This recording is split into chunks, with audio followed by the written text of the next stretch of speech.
Welcome to English with Abby and Torai. I'm Abby, and today we are beginning our 10-day course called Level Up Your English. And this course is for intermediate learners. That means learners around the B1 level. And so this is a course that will help you move to the next level in your English. And if you are a beginner in English or if you are an advanced learner in English, this could also be for you, maybe as a review or something to work towards as well. So we will start by talking about 7 grammar rules you must know. 7 grammar rules you must know. And so we will start by talking about present perfect versus present perfect continuous, and then past perfect tense, and then 0, first, second conditionals, and then modal verbs for advice and obligation, and then relative clauses, and then we will move on to gerunds versus infinitives. And then finally, we will talk about articles and quantifiers. If you have ever been confused by verb tenses or modals or conditionals, this video is for you. The first grammar rule we will talk about is present perfect verb tense versus present perfect continuous verb tense, what each of them are and how to use each one. The present perfect is used when you are talking about the result of something that has finished and what the result of that is. For example, I have lived here for 5 years. The result, lived in the past, I have lived here for 5 years. It is something that happened, and the result is I have lived here for 5 years. So those 5 years are done, and the result is living here for 5 years. And then present perfect continuous focuses on duration. Duration means how long something has been happening. Duration means how long something has been happening. I have been living here for 5 years. I have been living here for 5 years. The present perfect continuous is have been living here. And that focuses on the duration of those 5 years. I have been living here for 5 years. And here, present perfect focuses more on the result, being have lived. It's in the past, and now I have lived here for 5 years, and that is the result. The second grammar rule you need to know is the past perfect tense. We use the past perfect tense when talking about the past of the past. So 2 steps in the past. So for example, by the time I arrived, he had left. By the time I arrived, he had left. So first, in the past, I arrived. So this happens first in the past. I arrived, but before that, he had left. By the time I arrived, he had left. So he had left before I arrived, and so we use the past perfect tense to describe that situation. The third grammar rule are 0, first, and second conditionals. 0, first, and second conditionals. A 0 conditional describes general truths or known facts. A 0 conditional describes general truths or known facts. For example, if it rains, the grass gets wet.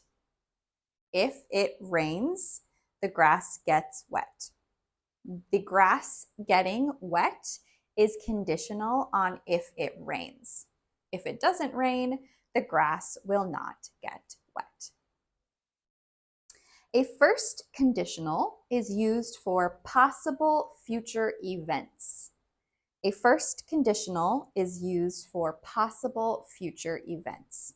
For example, if it rains tomorrow, I will stay home. If it rains tomorrow, I will stay home. So in this case, in the future, thinking about tomorrow, for this person, staying home is conditional on if it rains. If it doesn't rain, they will not stay home. And finally, the second conditional is used for hypothetical or unlikely situations. Hypothetical means imagined situations, situations that are not real and most likely will not be real. Hypothetical is imaginary, and therefore unlikely situations as well. For example, if I won the lottery, I would travel the world. If I won the lottery, I would travel the world. So this is a hypothetical or unlikely situation that probably will not happen, but imagining it, if I won the lottery, I would travel the world. And so here we use the verb would. I would travel the world. The fourth grammar rule you need to know are how to use modal verbs for advice and obligation. Modal verbs can be used in a couple of different ways, but in this case, we will talk about how to use them for advice and obligation.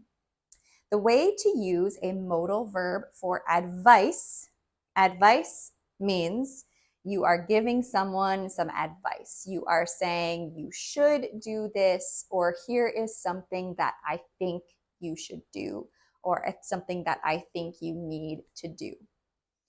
But we don't phrase it as an obligation, something that they have to do because it's up to them. We are just offering our advice, and they can take it if they want or not. So for advice, an example would be using the verb should with see. So we say, you should see a doctor. It doesn't mean they have to, but we are giving some advice and saying this might be a good idea, but you can choose what you want to do. And then how to use it for obligation. Obligation is something you have to do. It is something you must do. You don't have an option about it. So here in this case, you must wear a seatbelt.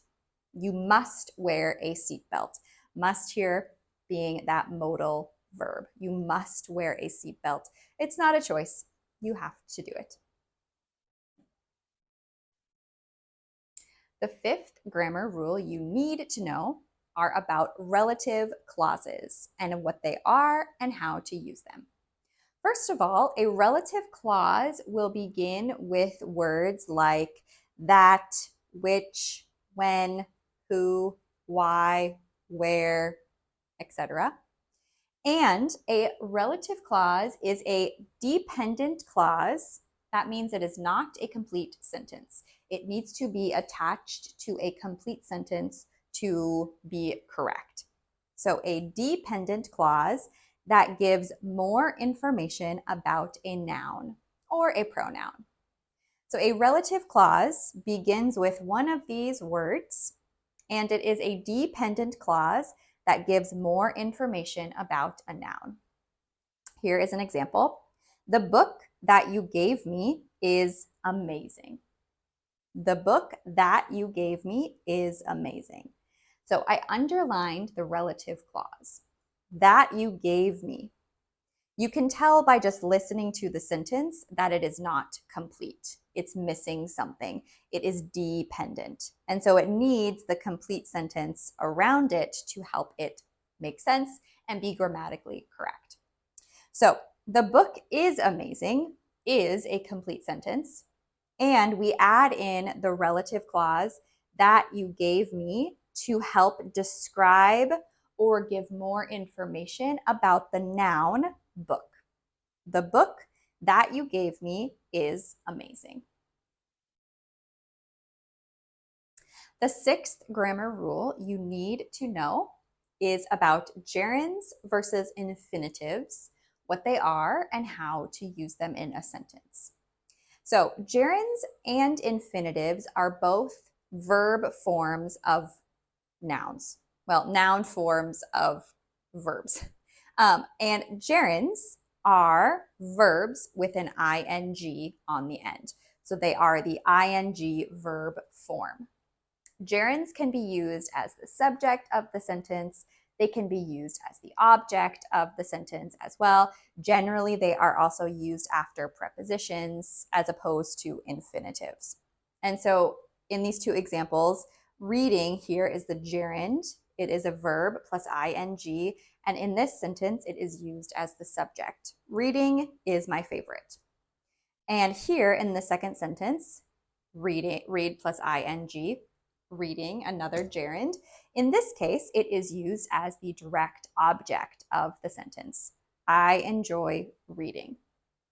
And so gerunds can be used as both the subject and the object of the sentence.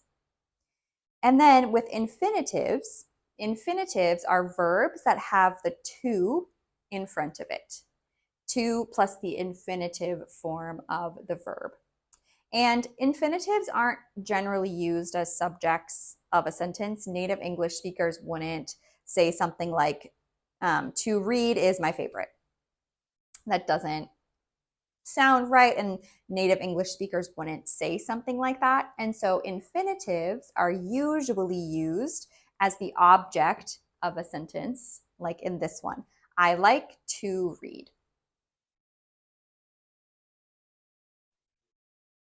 The seventh and final grammar rule you need to know is about articles and quantifiers. Articles and quantifiers.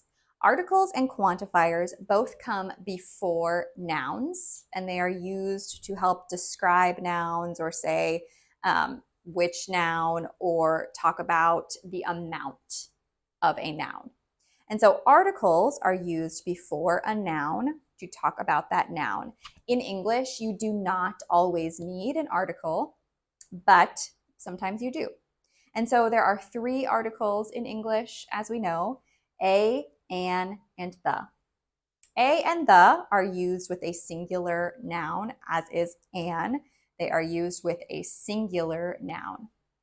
A is used for nouns that start with consonants, a consonant sound, and an is used with nouns that have a vowel sound at the beginning.